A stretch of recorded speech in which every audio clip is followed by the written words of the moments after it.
live.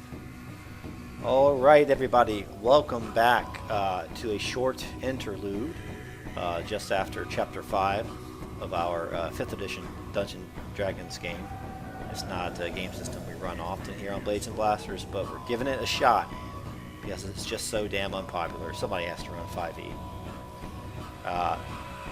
Title of this campaign is called Arcanus, and this is going to be an interlude. It takes place with Gru's character, named Torquel Tarlson, and it happened after a large battle, and Torquel was taken captive. And so we'll go ahead and open it up, and I'm going to set the scene, and we'll go from there. Gru? Okay.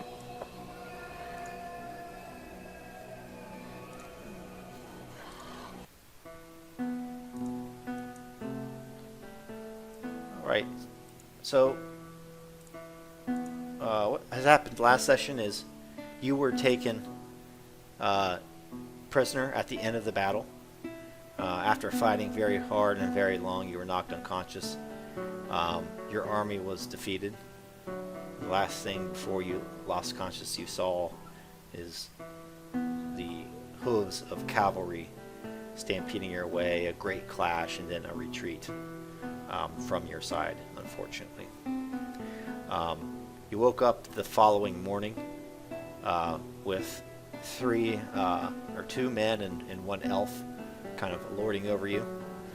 Friar Linden is one of them, who is not known to you. There's a knight standing on his left by the name of Sir Thomas of the Abbey. And then there is a gentleman that you met some weeks ago in the woods outside of Pinebreak Peak by the name of Aemon Gilthonian. And this gentleman is a servant of the house of Darren's character, who goes by the name of Foliana Greddy. After waking up in the morning, it's very clear that you are a valuable prisoner, and one of the first things you hear upon waking Torquel is, quickly, we must take him to Frystenfeld. And you have these three men kind of over top of you with concerned looks on their faces. Torquel is ready. And Torquel, as you kind of pivot and kind of sit up on the bed, you might swim a little bit, you feel a little woozy. It's like the first rays of morning coming down through the window, and you just have a splitting headache. And if you reach up to your left temple, there's a clean linen bandage there that's just sticky with red blood. And if you look down, you have a bunch of bandages across your chest as well. So I'd like to do a couple rolls to narratively describe kind of how well or how hard this last battle was on you personally. And then you can use that to describe your wounds. So first of all, make me an athletics check. I'm going to have you make an athletics, constitution, and strength, all at a DC 15. And each one of these is going to be worth 10 hit points. Make it so.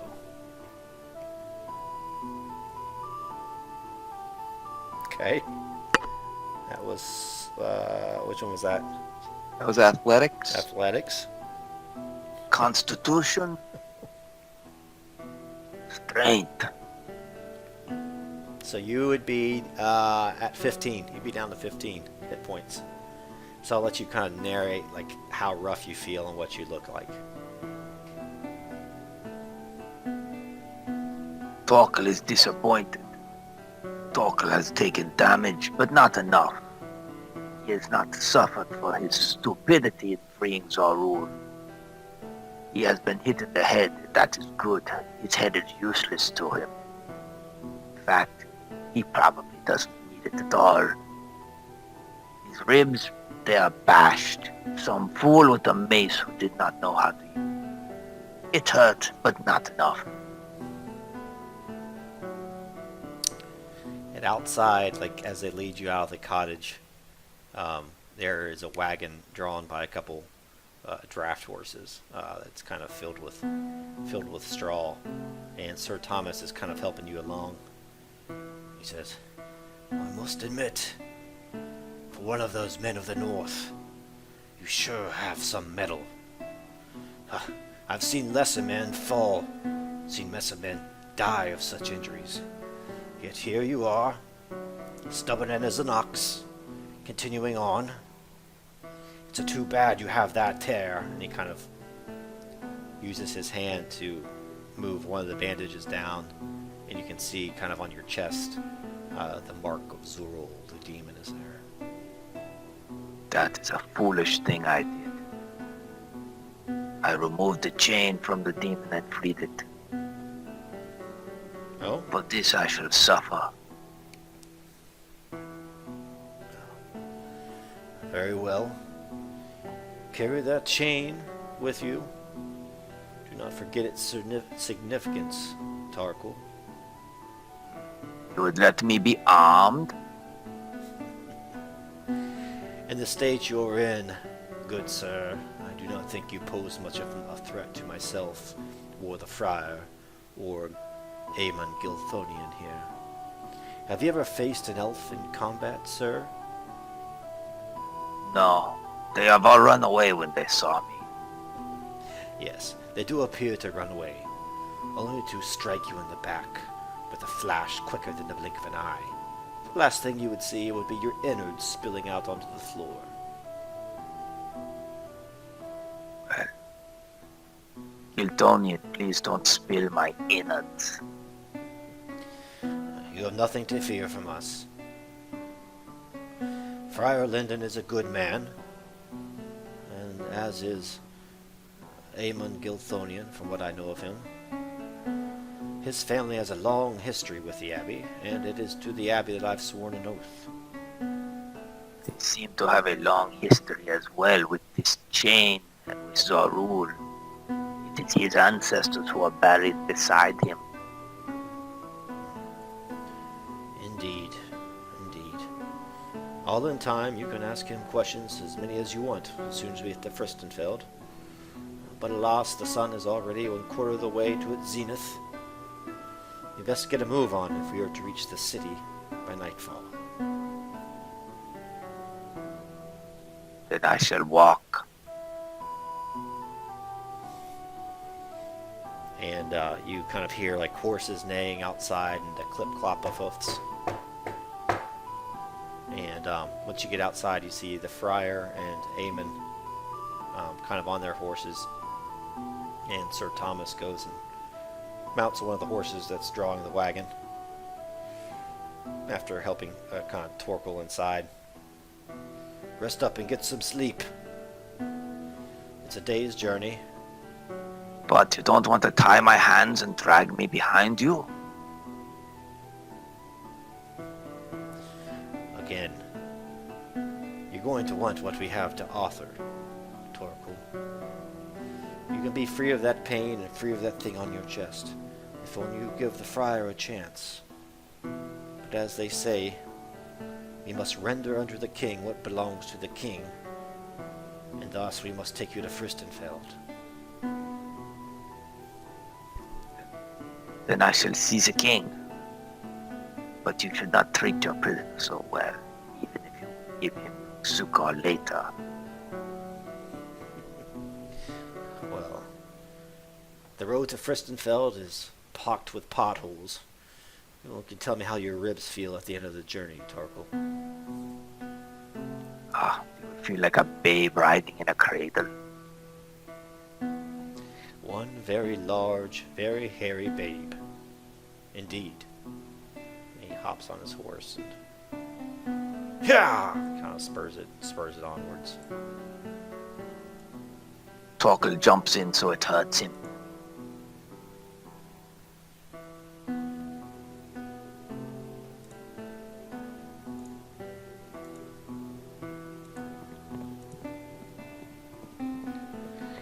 So the knight kind of drives the wagon at a fairly quick pace, while in spurts the friar and elf kind of go ahead down the road to kind of scout and make sure nothing untoward is going to happen. Of course, in this area of the north, so close to Frystenfeld, well, besides the most recent battle, of course, things are usually pretty calm and very safe.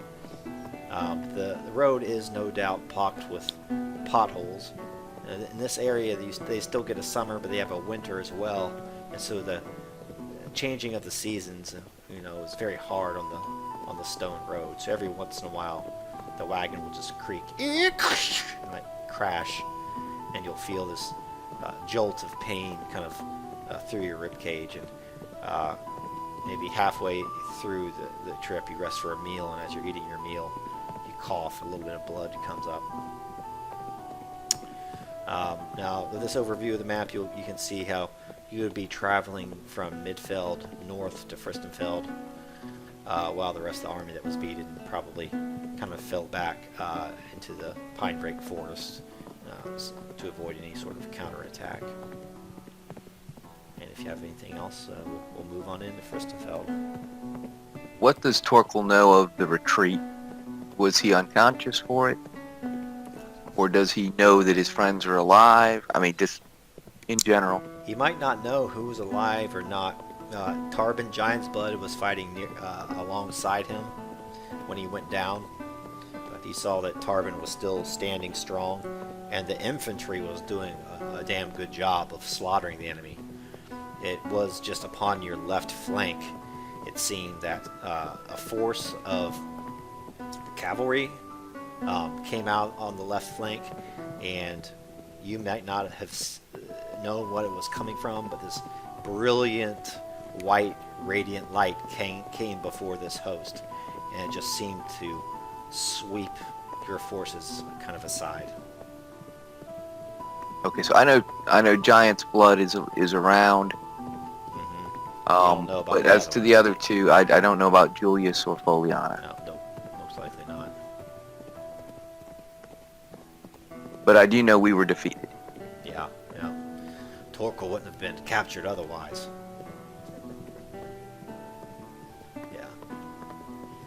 Yeah, so you know that the demons betrayed you in some way.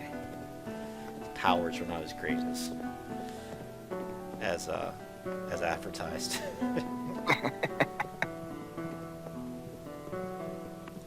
Okay.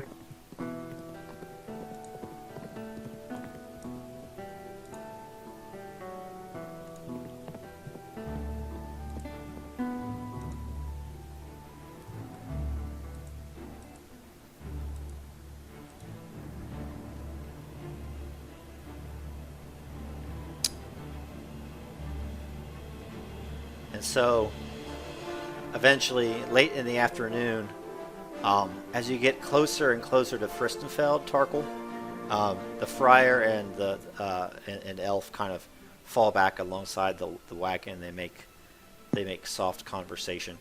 But as you get closer and closer, there are these little hamlets and villages kind of outside the walls of Frystenfeld. Smoke rises from chimneys. Every once in a while, you hear the cling, cling, cling of a blacksmith. You pass more than a couple inns and taverns and that sort of thing, and eventually you pass within the walls of Frystenfeld proper. And as you enter in, you can see overhead just these brilliant white clouds. The sky is a deep blue, and the central keep of Frystenfeld, like in the picture, kind of looms before you. This giant stone edifice, and you kind of wonder, how long this place has stood, and what type of army could ever conquer such a thing. It's certainly more than you would be used to, although you would no doubt argue the savageness of its warriors. And Friar kind of says to you, "Oh, here we are, Northmen. Frystenfeld." It's impressive. Oh, it is fairly impressive. Although, always beware of the shadow side of anything that looks bright and shiny. Frystenfeld is home to many great men and women, but it's also home to many who would seek to deceive you or deceive myself. And he kind of looks over at his knight and the elf as well. That being said, the king is a good man. This is Julius's father? He kind of nods. Ah, yes. You know much, more than I would expect. You're from Prup London, I take it? Yes, I am from the area of Torquel. I live inside the city, inside the village sometimes, but I range far and wide. Ah. I gathered as much from your garb and your manner of speaking. Yes, I am quite articulate. Indeed you are, Torquel. Quite wise. That is to be disputed. I freed the demon. It was a very unwise thing, though I thought I was very wise at the time.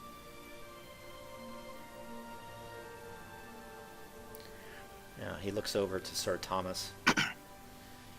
My knight here says that you disapprove of our treatment of you, that you feel it should be more harsh. I deserve worse, by far. You may be right. You may deserve worse, says the friar. But we won't be the ones to mete out that punishment. As we said before, that right belongs to the king and the king only. For my part, I'm looking into your eyes and into your soul. It appears, Torquel, that you have a role to play in this yet. Can you give me a history at 12?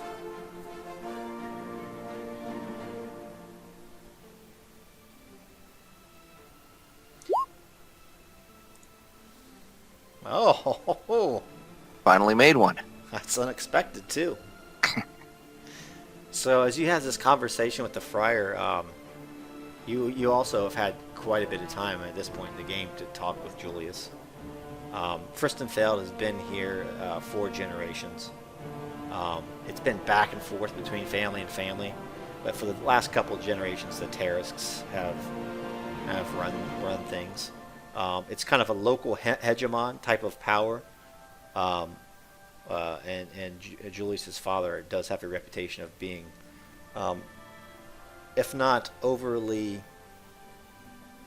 merciful, certainly just. Frystenfeld gets its woods from the surrounding forests, and they also get their wood from a large forest in the family that runs it, the Gendorf logging camp. That's almost 100 miles to the west. They have arrangements from the mountains, like with Tarbin's Giant's Bloods, fiefdom, to bring stone and riches and other jewels into Frystenfeld. And then you've likely heard of the kingdom from the traders that go north along the Great North Road all the way up to Prup and that sort of thing. It's on the edge of known history. The last time Frystenfeld has bent a knee to anyone, but you do know that it is rumored that long ago, the only king that holds power over Frystenfeld is the Supreme Emperor of the North in Feronia, hundreds of miles to the east and north. You know that there's a giant central keep in Frystenfeld. There's a large cathedral to the resplendent one, and there are lots of shops and craftsmen and that sort of thing. And of course, they field an army, and there are barracks and stables for that army as well. I have proof of the army. Yeah. And eventually, you guys kind of wind your way into town and enter the central keep.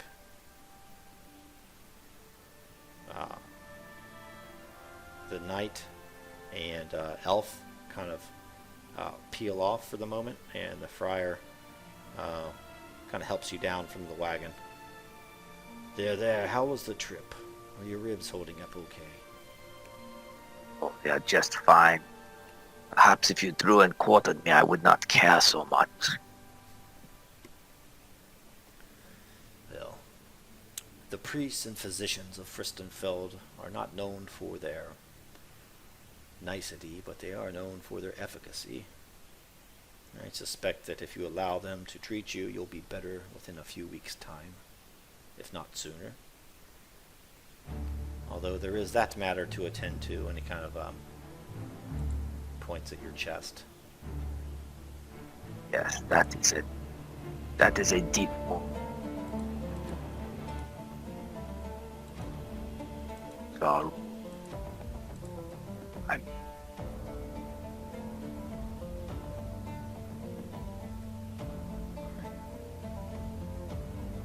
well, show me the way, Friar.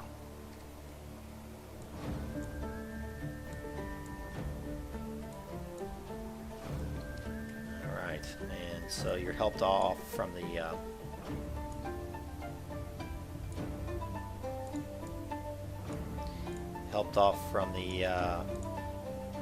wagon. I'll situate you here. There you go. And you're led up a long stairwell, down a long hallway that has the room shut. Some of the rooms actually have bars over them, and one of them you go past. There's an obviously raving lunatic on the inside, and on your left you can see him, his eyes wild and his beard overgrown, and his hair and dreadlocks, and he kind of presses himself against the bars. Who are you? Who are you? Let me out of here. I've lost my mind. I've lost my bleeding mind. The voices, they won't stop. They won't stop. He takes his nails and drags them into his eyes and scratches them down in his face, drawing blood, before he turns away from you and runs against the far wall of the chamber and just starts butting his head against the cement, and eventually just falls down into a blubbering heap in the corner. Now that is how you treat a prisoner. And the friar is kind of walking with you on your right side, and he points into the cell. We did nothing to that man. That man has done all of that himself. He dabbled in magic, Torquel. Magic and things beyond his control. Well, he's a fool then, just like Torquel. Well, let us hope that you do not meet the same end. Yeah, let us hope. And eventually, towards the end of the hallway, there's a set of doors, and one of them's open. You look on the inside. As much as you see it here, there's a bed close to the window with the afternoon light spilling in. There's fresh linens on the bed, and kind of at the bedside, there's a pitcher of water and a basin, wash basins, and fresh bandages and that sort of thing. There's also a bookshelf with a couple books and some candles that at the moment are not lit. And the friar kind of sees you in here and says, I believe we're supposed to wait here for the bishop. And then kind of cutting him off and walking in through the door. He must have been walking behind them. This gentleman here, Bishop Cantus of Conventus, kind of walks in to introduce himself. Hi there. Well met, gentlemen. He kind of holds his hand out to both of you to give it a handshake. Bishop Cantus of Frystenfeld. I am Torquel Tarlson. Are you the superior of Friar Linden? And they kind of look at each other and exchange glances. Can you give me another history this time at 12 as well?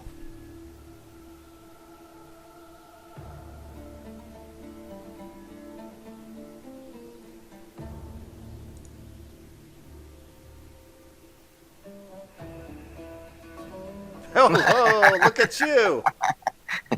I've been reading in my spare time. +1. So you noticed two things. You notice, first of all, that Bishop Cantus, his accent is, and his manner of dress, even his jewelry, is not of the north. You know, it's not very Nordic or anything like that. It's more of the south, of the Conventus, kind of Romanesque, and maybe his accent's more British, if that makes any sense. So you realize that he's definitely not from here, although he's working here as a bishop. You also notice by Friar Linden's amulet that he has, Bishop Cantus's amulet. Bishop Cantus is a priest of the Resplendent One, which is one of the monotheistic gods that's worshipped in the entire continent. Whereas Friar Linden worships a much older god, only known as the Architect. And there are some nuances in those two religions. They're certainly related. The historians of the time will kind of disagree on which is the offshoot of which, but Friar Linden's religion is certainly older and more hands-off, while Bishop Cantus is like very ceremonial, very by the book, lots of rules and that sort of thing. So the bishop will, after a long-winded explanation, will answer you and says, "Well, I am not his superior and he is not mine. We have the same aims, but I say we certainly go about things in a different manner of speaking." And Friar nods his head politely. "That's indeed the case, Torquel. You have the answers and information that the king seeks. Both of us wish you well and hope to see you on the mend. Especially by tomorrow, you're going to have a lot of explaining to do to the king." Thank you for your kindness, Friar Linden. You have done me more good than I deserved. And thank you, Bishop, for this room. And the bishop kind of is carrying a satchel with him and kind of sits it down onto the ground, and it kind of thuds onto the ground. And as he does this, the elf kind of walks in. "Pardon me," he kind of says, "Bishop? Can you see the bishop at all, or no?" Nope, he's gone now. Let me pull him back up. There you go. He says, he's familiar with both of the bishop and obviously the friar. "Oh, Friar, Bishop, I'm sorry, am I interrupting anything?" And the friar just kind of beckons him in and says, No, not at all, not at all." And you can tell, Torquel, that Cantus seems a little uncomfortable with an elf being at the bedside, but reluctantly agrees to have him present, just to not be rude. Okay. And he starts to work with his satchel and says, "Oh, can you please undo your bandages, sir? Let me have a look at these wounds." They are nothing. But he'll show him. Oh, they aren't nothing. Those wounds would kill a man such as myself, he says. Well, perhaps the men of the north are a bit stronger than other men. Perhaps so. Perhaps not. They're stupider, I know that. At least me. And out of the pot, he kind of lifts up a single leech, and you can kind of see it as he holds it up into the light, and it's kind of squirming around. "It's important these wounds don't fester, sir. I'd like you to apply these. They don't hurt at all, just a little tickle as they clean away the dead flesh." Perhaps we could fry them up afterwards. They would taste quite good, I think. As you say that the elf just kind of turns around and has a green look on his face. I would not recommend that, sir. These remove the detritus from the skin and also the bad humors. You would not like to ingest those again into your body after they've been drained. Instead, we like to put them in the garden. Why in the garden? In the garden, the light of the resplendent one rains down upon them. They tend to dry out in the sun and die. Their life force then is recycled into the plants and food in which we eat, and in that way it does provide sustenance. But, nay, I would not eat these filled with your blood and bad humors. Ha! They still look good. I once spent 3 months on an iceberg by myself. These are very tasty looking things. And the friar kind of looks at you. He says, "You will do what you will, men of the North. But if you spend the next 2 days retching and losing half of your blood volume out of your arse, you only have yourself to blame." As with all things, Torquel is to blame. Very well, I do agree with the bishops, though. Let these things do their magic overnight, and you're sure to prevent any infection or purulence from setting in. He kind of looks at your wounds. You're not there yet, but these wounds are dirty, suffered in battle. But I will take your advice and I will not eat them. So perhaps one day we will have some new ones. Perhaps so.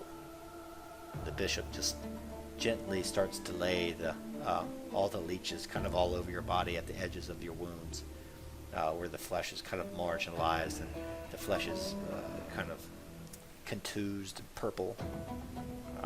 Most of the areas that look fresh and are still bleeding, he doesn't put the leeches, but tries to find the areas that are kind of already maybe have a little bit of pus coming out of them. And so he does that, and you kind of feel a little bit of a, not pain, but a little bit of a tickle going up the side of your ribs. Roll me a tickle check. What's it? No, I'm just kidding. Is that a skill? Yeah, he kind of does that. Now on to the next matter of business. And the bishop looks at the friar. The mark of the demon, Torquel. Is inside of me. It's not just a mark on the surface. And he kind of gives you a gesture, like kind of asking you permission for him to lay his hands upon your brow. Torquel shrugs. He is here, is he not? Do as you shall. And both the friar and bishop go forth and start to lay their hands on your brow.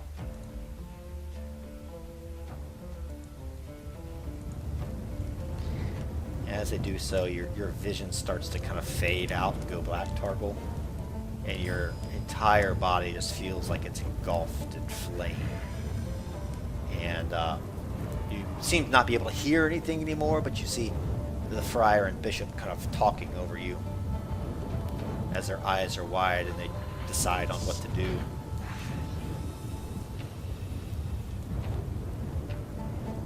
How are you reacting to that? Torquel will lay still. Perhaps they will remove the demon. If they don't, I cannot be worse off than I am now. Alright, can you give me a constitution at 15? Try.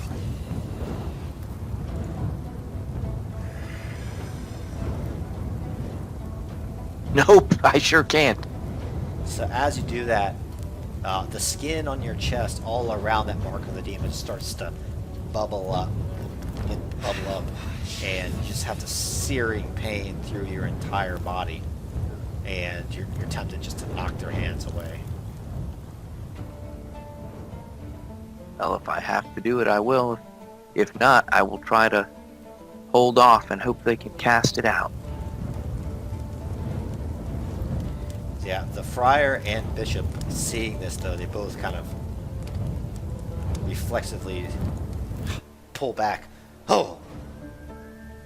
The bishop says, "My lord, or rather my unlord, I've never felt or sensed anything like this." And This is but a thought of him, Bishop. If I hear him, I'll tell him that. yeah, you can hear that, yeah. But the fourth? What if his power was so great, then I hear you fell in battle, as did your army. Indeed, I did fall. When I fell, some of the army was left. I don't know exactly what happened, but clearly we lost. The friar says, "Bishop Kentus, no matter his power, the deals of a demon are not to be trusted. I surmise that he withheld his full might. For he now rules Pinebreak and gathers his might all to himself, with not Torquel or Tarisk to mind. With them out of the picture, well, we have a third power in the region. Not only do we have to worry about Count von Severus, we have to worry about this demon, Zorul."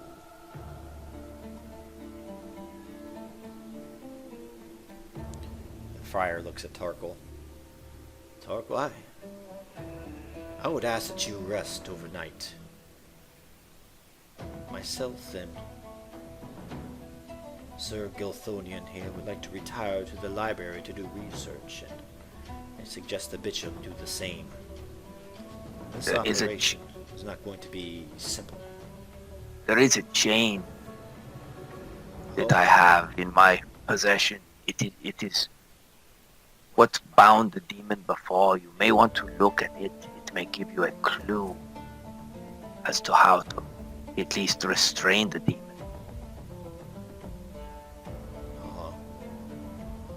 I have not heard of this. The friar looks at him. "May I see it?" Is it on my person? Yeah, you saw it. Yeah. Oh. This is the chain that bounds our rule. It is of some significance to Sir Giltonian, as it was probably produced by his forebearers, at least used by them. Clunks it out. Yeah, the friar looks at this thing and kind of holds it up to the sunlight, and it kind of glitters there, and it's almost like the runes on the gold are kind of wreathed in flame. They kind of glitter and burst in the sunlight as the heavy chain swings back and forth. "I would like to take this, Torquel. I would like to study its runes. Perhaps these spells of binding hold some key. Casting out Zorul would be, well, probably much less painful with this as an aid." Oh, I don't know that I want it less painful, but you may find some use from it. Please take it.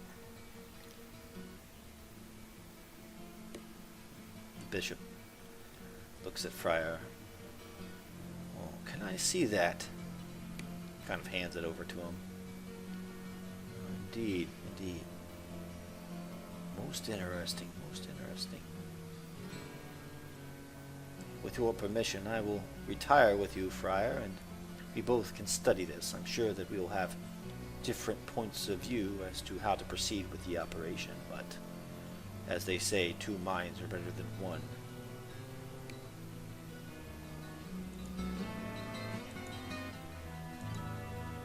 Well, is that all you wish me to do then? Is rest while you work? You rest. Our business is with books. Your business, at least overnight, is with those leeches. We'll return here on the morning, Torquel. Well, then make it so, my friend. Now it is my chance to chide you, for in the morning you may not be calling me your friend. And with those ominous words, the friar, elf, and the bishop all kind of leave you alone for the night.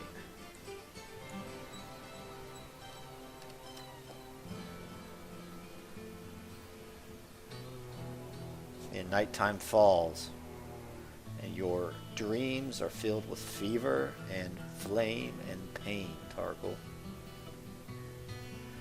I'll let you RP how the night passes, and we'll move on to the next morning. Torquel dreams that Zorul comes to him and talks him again into letting him into himself and joining him, and Torquel is again a fool, and he experiences pain and more pain, knowing not only that he is hurting, but that he is the fool who agreed to all this and talked others into it. Torquel knows that he should be ashamed, and he is. Torquel is a fool. He would do well to simply allow them to kill him. He is not worthy of going on. But the pain, at least the pain, makes him happy, for he is being punished for his stupidity, as he knows he should. He doesn't sleep much. Nice. The next morning comes, and it's July. I think it would actually be August 1st. And the first thing you notice are these bright rays of sunlight pouring down through the window. Bright blue sky outside. Little motes of dust swirling around in the sunbeams. And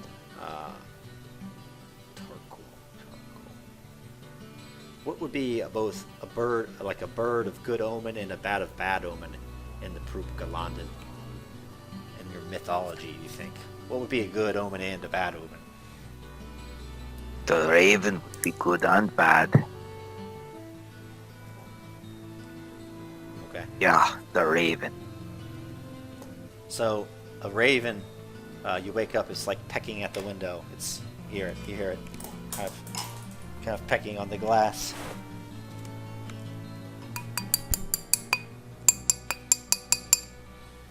Do you have a message from Zorul for me, bird?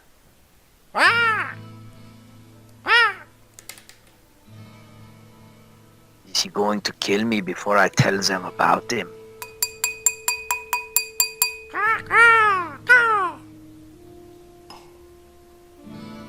Well, tell him I am ready. Tell him I am here. See if he can come and get me.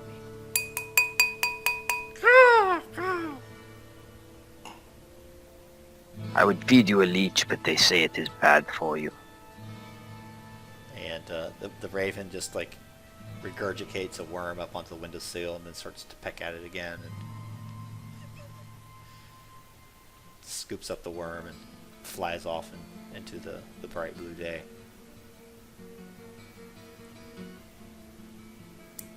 Well, this is not good, but perhaps it is.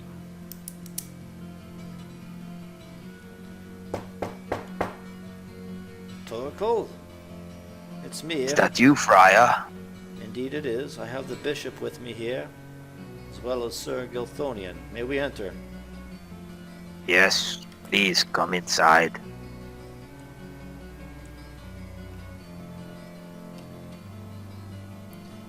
And they kind of enter.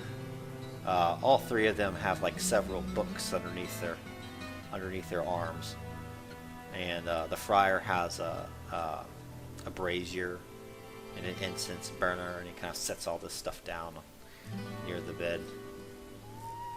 You can tell by the red rims around the friar's eyes that he likely has not slept at all as well. The only one that looks fresh among the bunch is Aemon Gilthonian. Then again, what time does an elf never look fresh and bright? And they kind of start to set up the room for the ceremony. Bishop looks at you. I trust you did not sleep well, Torquel. You look like No, the Bishop. leeches sucked more than blood out of you. I would that it had sucked the demon out, but it is still here and strong. The bishop kind of peels back Torquel's bandages and peels the leeches off one by one. I'll let you kind of describe what they look like and what the wounds feel like now. They should be better. Yeah. Yeah. They are fat. They have eaten well of Torquel. Torquel is much to eat. As he pulls them away, Torquel feels that there is some more. So it is cleaner than it was, but at the same time, the festering of Zorul is there, the burning of the flames. The leeches cannot relieve that. Torquel knows. The worst is to come. But he will not cry out. He is a man of the North. And as this man of the north has the leeches peeled from his skin, the bishop does, or makes special care not to damage the blistered flesh that's outlining the mark of the demon on Torquel's chest. In fact, his glance almost seems to want to go away. He averts his eyes from the mark of the demon, and it's like it makes him uncomfortable. The friar kind of looks to the bishop, even though he's technically of a lower standing than him, and says, "This is no time to be squeamish, Cantus of Conventus. We have work here to do that will not only challenge Torquel's strength, but it will challenge your own." The bishop looks a little bit taken aback. That's a snarky comment. Nay, sir, it was only the possibility of infection. I've always been a little squeamish at such things.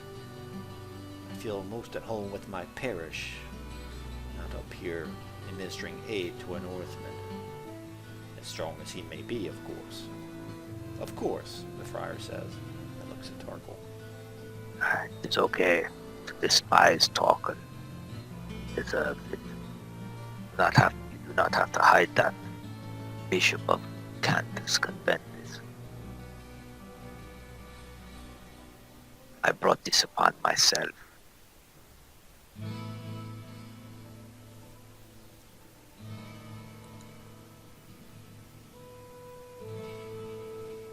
Well, if you have nothing to say, perhaps you should get on with it.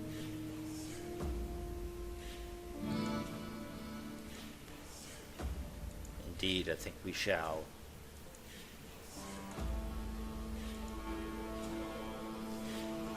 And with that, Aemon Gilthonian kind of draws the curtains shut, kind of maybe these shutters in the back here. They kind of clatter shut, and he bolts them. And he gets into a satchel and produces one white robe and two black robes. And he dons one of the black robes and gives the other black robe to the bishop. Reserves the white one for Friar Linden. These are big robes with like flowing sleeves and, you know, hoods that come up over the head like a Jedi. So the Friar Linden is quite a sight there with his amulet and his white beard. They close this trap door here, and they go about scrawling symbols, scrawling a circle about the floor. And every once in a while, Aemon kind of looks over at you, Torquel, trying to judge your mood, if you're ready with what's about ready to happen to you. I hope he can see that Torquel is strong enough to control himself, whether he likes this or not.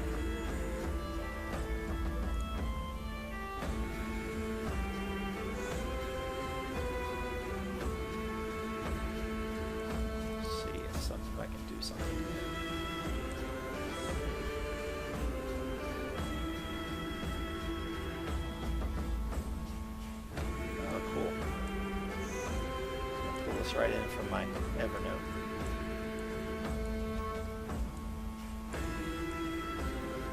So this is kind of like the symbol he's like pointing. He's painting on the floor. In the middle, it's like painted in red, and about it is a circle, and then underneath it is the mark of the resplendent one. Really big.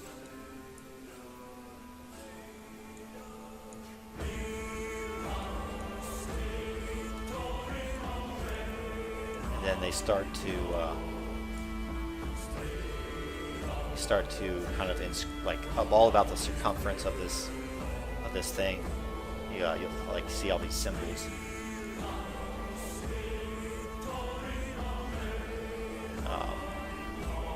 I assume they mean nothing to Torquel. Not a... Maybe not. Pretty arcane though. So why don't we do Arcana? Arcana for 15. So still pretty check.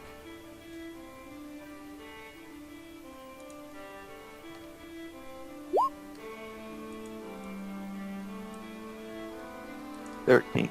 13? Yep. Oh, barely. Just shy.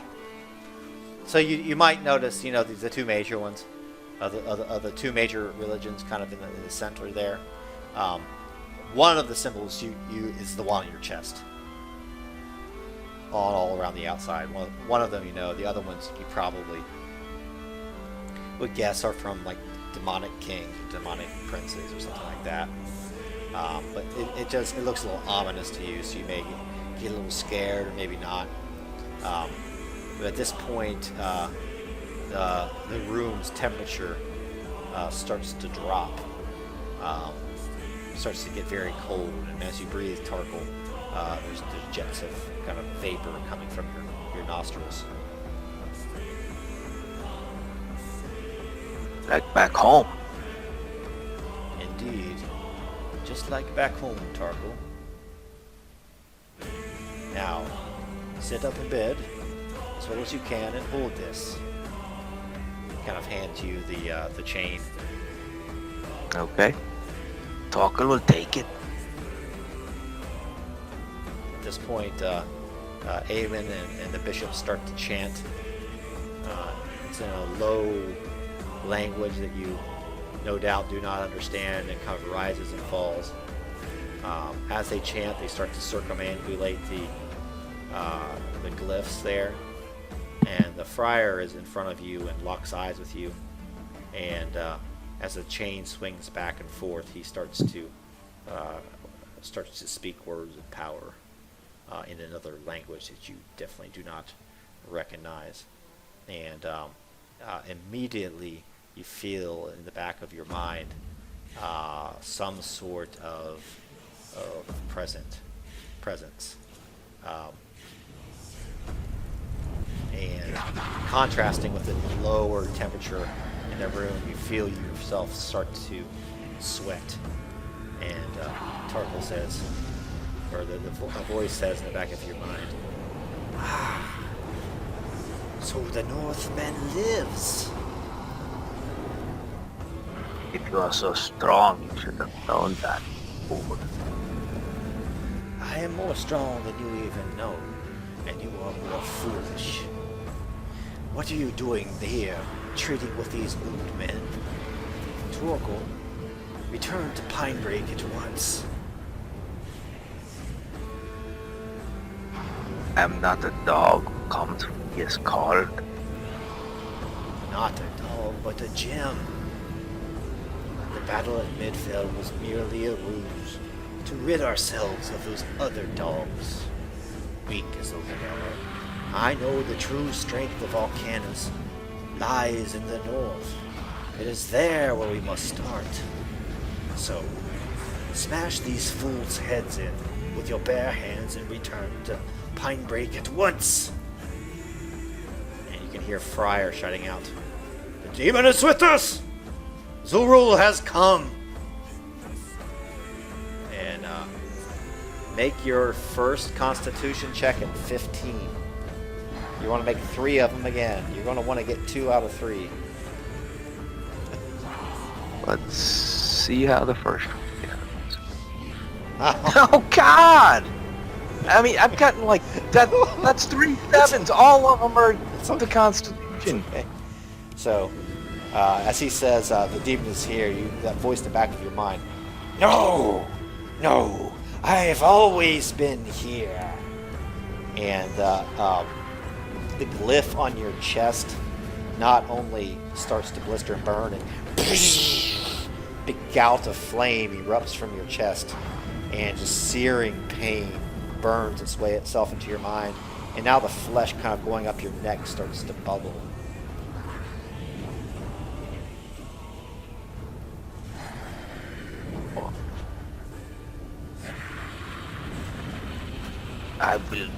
I will overcome this. I have the chainsaw rule. I have the chain still. Maintain your focus, Torquel. Maintain your focus. This demon has no hold on you here. And the friar reaches out, grasps the chain, and his own hand starts to smoke and hiss and burn. Give me another check at 15.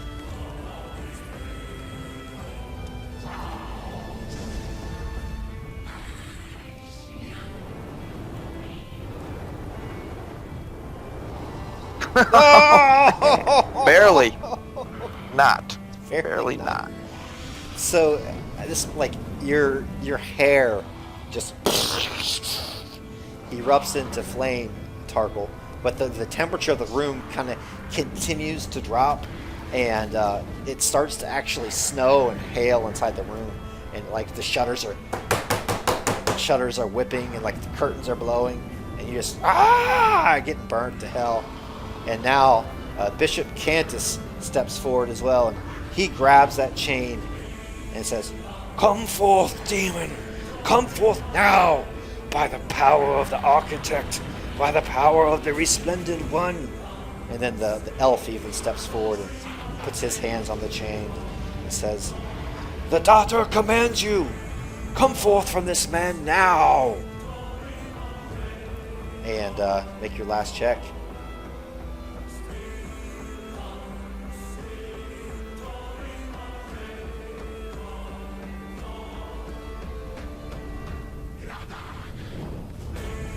Finally. There you go. And then with that, from the glyph in your chest, this shadowy presence just emerges, and it seems to outstretch its wings in the room. And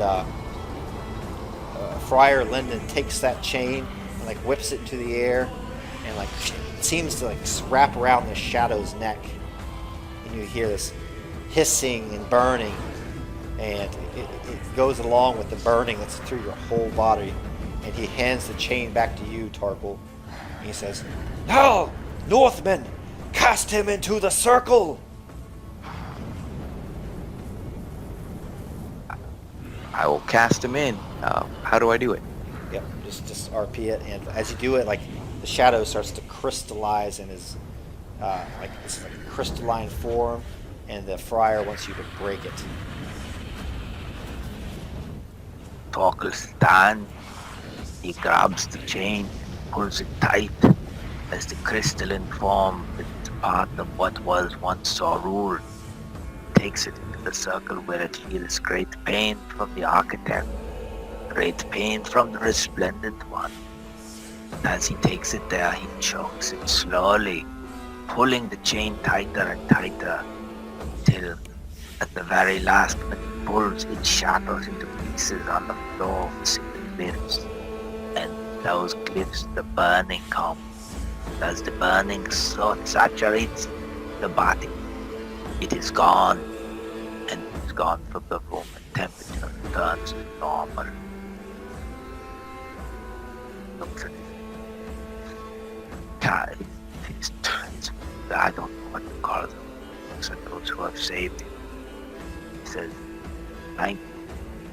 I am glad you have done this." And he passes out.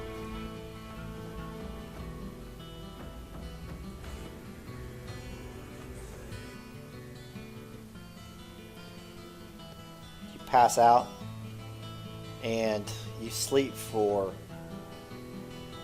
24 hours until the next morning.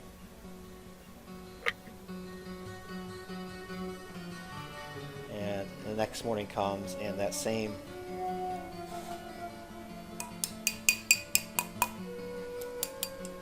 raven is pecking at the window. That opens the window. The raven comes in and perches itself on your shoulder and stays there. If I have some food, I will feed the bird. It has earned this. There's a stray piece of a leech in your bed sheets. Ah, yeah. Oh. Eat this. It is not supposed to be good for you, but I bet it tastes very good. And as he eats it, you can tell, like, on the underside of this raven's wing is like it looks to be an emblem of some sort of rune of your family up north. And I'll let you design that in between now and the next session. But for now, this bird just kind of stays perched on your shoulder almost like a familiar as on you leave. As you get up, all of your joints are in extreme pain. You've almost been covered with bandages at this point, some sort of salve. And as you walk over to the wash basin, though, you start to remove some of the bandages from your face, and this entire episode has left you like it was a supernatural fire, so you almost look like a burn victim at this point. Your skin is stretched, it's scarred. You look worse than Palpatine. So, the demon is gone, but attractive you are not. But you have a cool crow now.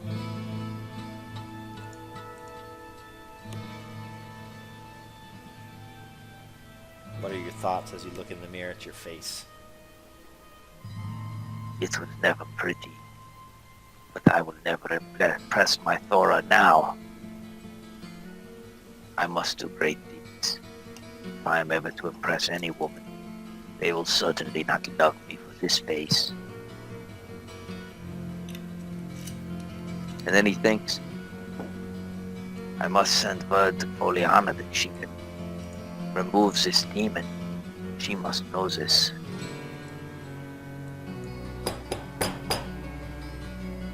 Torquel? Torquel the Wise, is that what they say? Only when they mock me, Sir Thomas. Yeah, Sir Thomas opens the door with a creak.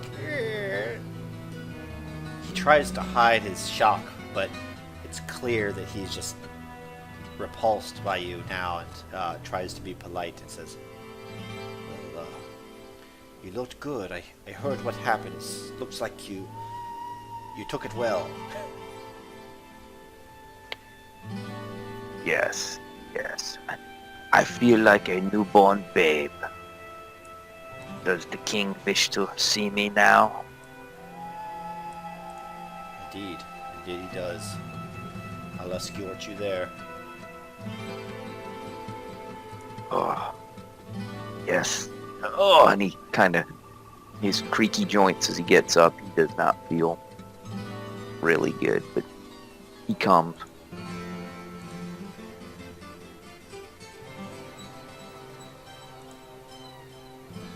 Let us go, Sir Thomas.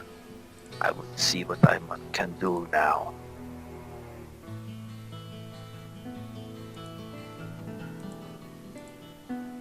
Do you have any breakfast for my crow? Of course. And Sir Thomas walks with you out into the hallway, and on the way there,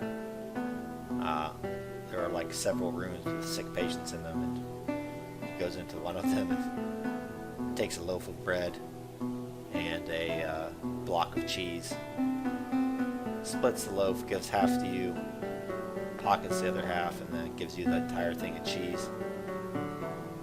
Doesn't agree with my digestion. We have few cows in the north, but I find I can eat almost anything. We'll share with the crow. Or raven. Yeah, the raven. Raven kind of takes a bit of bread, gulps it down. I see you have a new friend here, sir. Yes. Yes, come to me. I think his name is Roak. Roak. Is that Prupke London? Indeed. It's an old name for a raven. I really call him it, he does not speak. But it is an appropriate name for one such as he. Indeed. Well, Frystenfeld is full of strange things these days. Raven familiars casting out demons. War on our very doorstep. To think that for generations we've been at peace. Well, I suppose nothing good lasts, but come on, it's time now that you had an audience with the king. I shall come.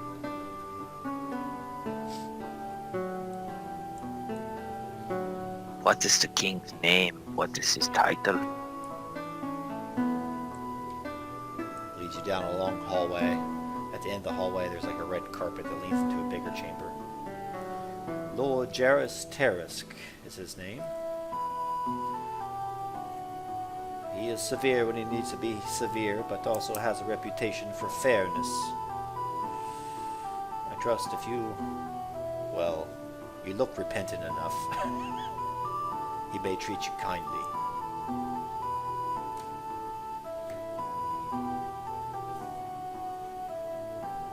We shall see.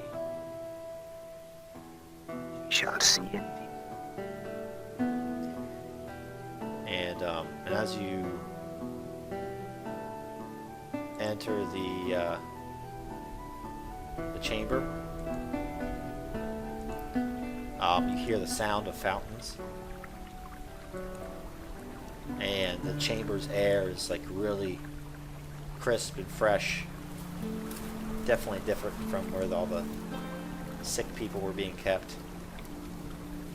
And the fountains from the back part of the chamber kind of empty into a moat or river of sorts that flows and circumvents the room. And there is a bridge that kind of leads over towards the dais where the king sits. Already in the chamber is the friar and an elf on the king's right, and the bishop on the king's left, and Sir Thomas is leading you in.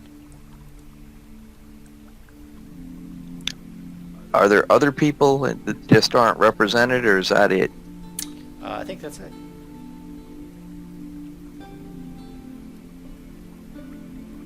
So it looks like he kind of walks into the chamber here.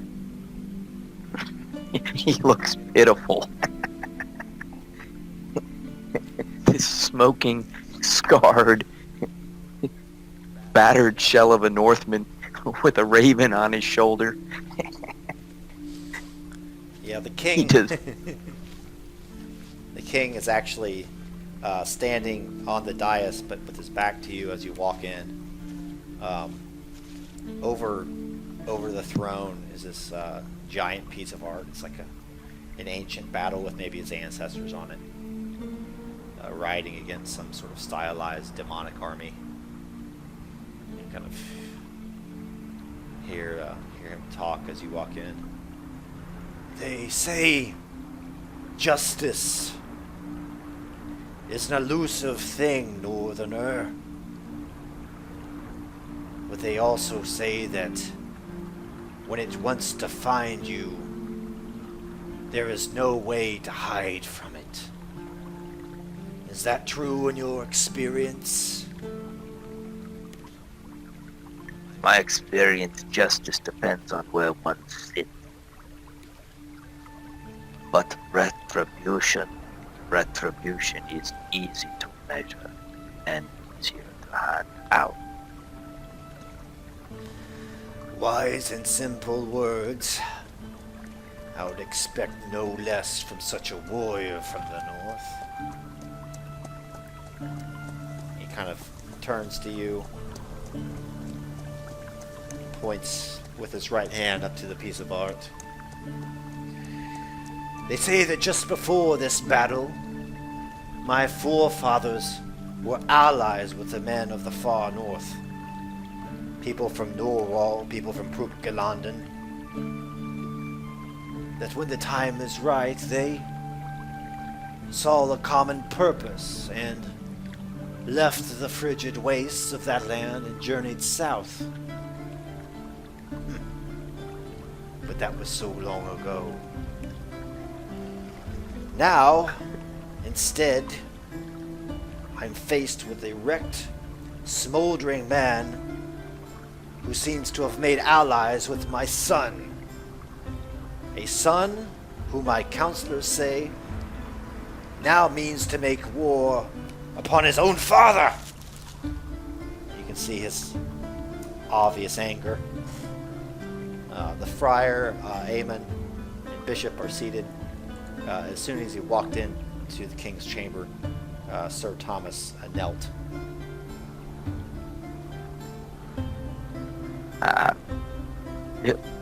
Torquel will do the same, though it pains him to do so. The raven, Ruach, is quite still. Its wings folded almost as if it's trying to get close to you and fold up into your hair. King repeats for us. And there isn't any left. Yeah. Your cloak, your clothes. You have to get a new portrait for your character. Yeah. Palpatine. That's fine. So, yeah, Jairus repeats himself. So, what do you have to say to yourself, interloper from the northern realms? I'm here to be punished. As you say, justice is hard to find. But punishment, this is easy for a king. Perhaps drawing and quartering would be appropriate. Or something more painful. I have done you an ill turn at the very least. I would understand such treatment at your hands. I'm sure you would, Torquel the fool. The friar here seems to think that you've suffered enough. Although my first inclination was to disagree.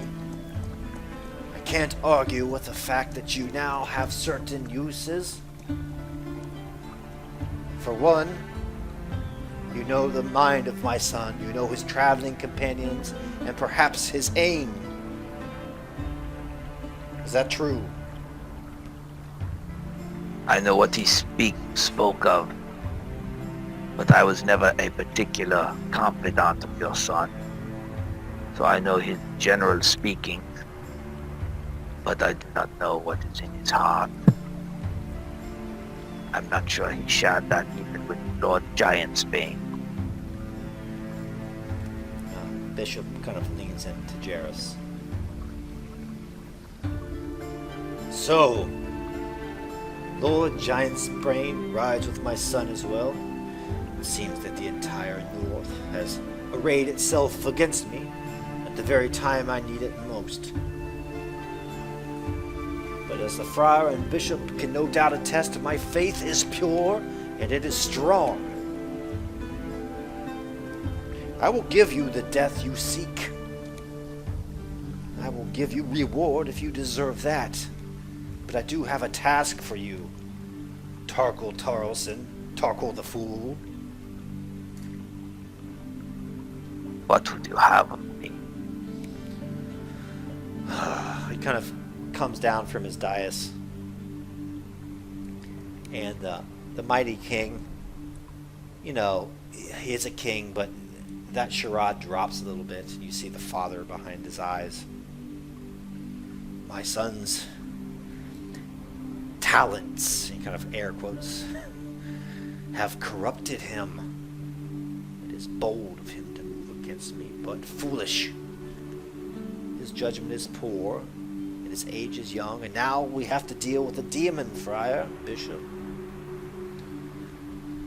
As for my son, I've not yet decided to show mercy or attempt to bring him home again, but it's clear, even if I count him a son no longer, we must know his whereabouts.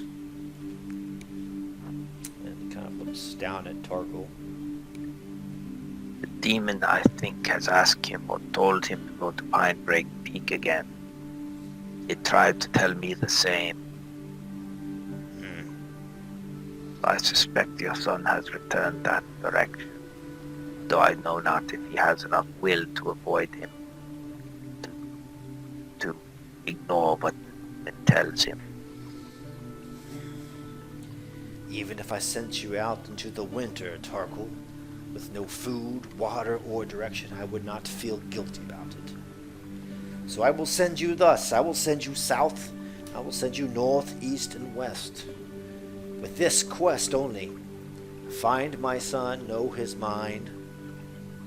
If you can, bring him back here. At that point, his justice and his doom will be decided. If his army was beaten as badly as I've heard, he'll still be licking his wounds somewhere. Yes, I think this is the wisest course of action. And what if bringing him only brings you woe, King? Well, make sure that does not happen, Torquel the Fool. For I hear that once upon a time they did call you Torquel the Wise. And if you're strong enough to survive this, and he kind of gestures to your scarred and hideous form, well, I suppose you're resourceful enough to undermine, confuse, cajole, or deceive my son in some way that's best for him. He is but a man of few years, young and foolish, and his magic does not serve him. But he has two demons, not one. One demon will drive you mad. What will two demons truly want him back to? Is in his head. There was an old philosopher from the Boreas Boreae. He always had a saying, better is the enemy of good enough, Torquel. My son Jarius dealt with his demon for many years, controlled it. Such evils in this land have to be dealt with, and we'll cross that bridge when we come to it.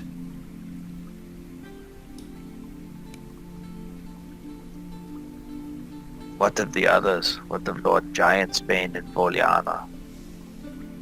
What do you want from them?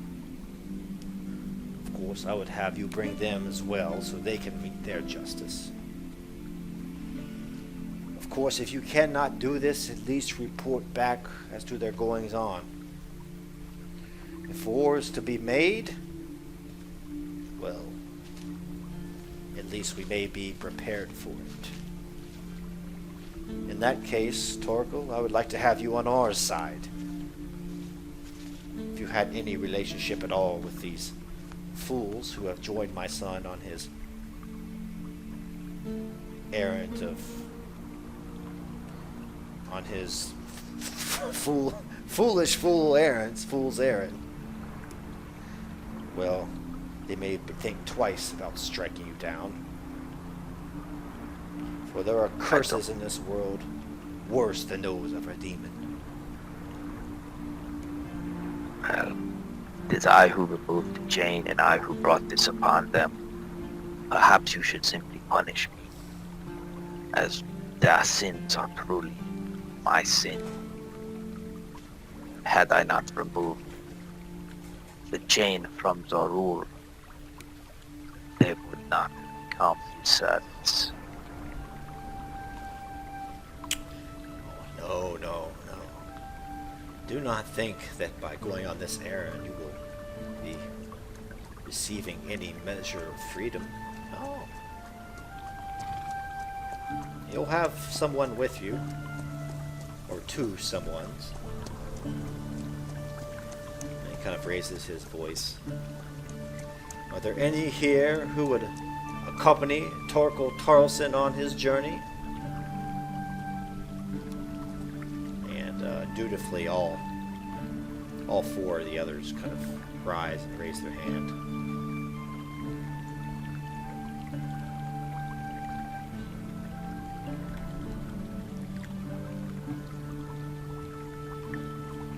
The king kind of looks around him. No, I cannot bear to lose my entire court.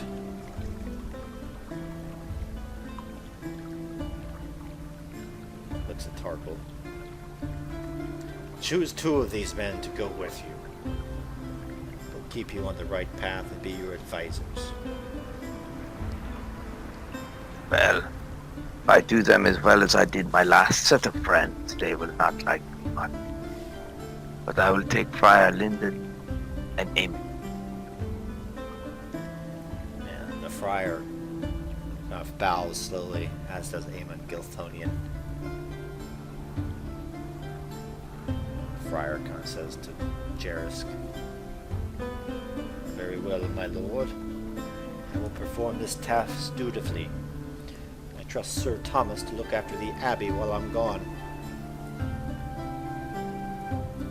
Nods.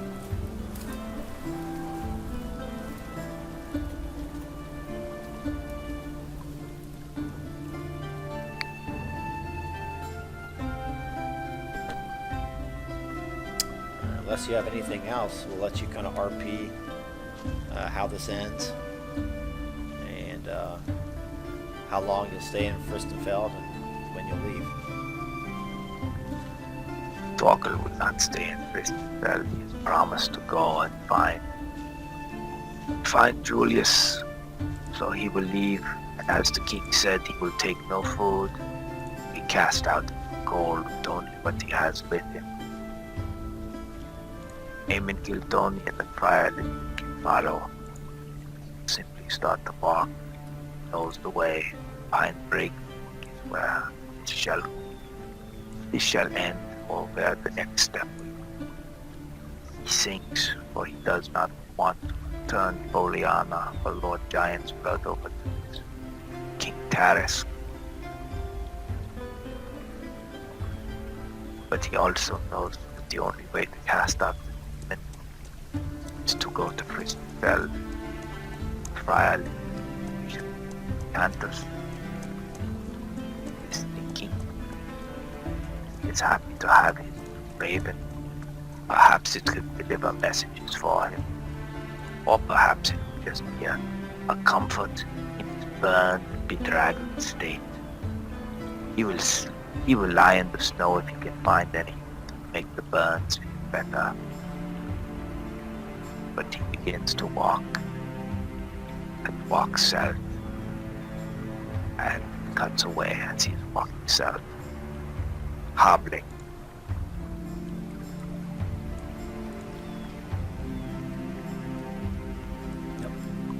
And as they leave Frystenfeld,